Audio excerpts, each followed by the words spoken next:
escapar una melodía, alguien ante las teclas de un piano. Alguien entre los dedos deja escapar una melodía, alguien ante las teclas de un piano.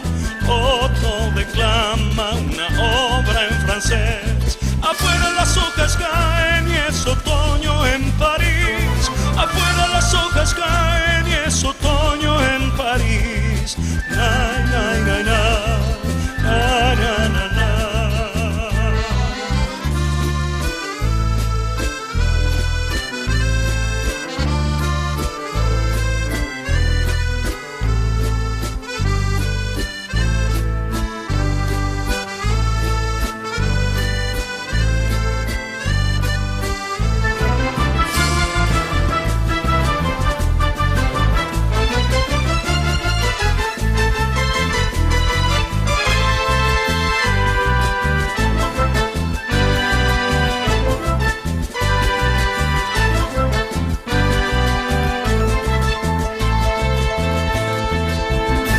Son las 5 de la tarde y no se escucha aún las campanas de la antigua catedral.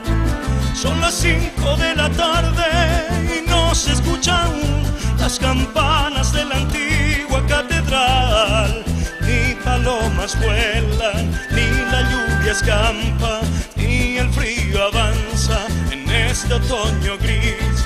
Afuera las hojas caen y es otoño en París. Afuera las hojas caen y es otoño en París. Ni palomas vuelan, ni la lluvia escampa,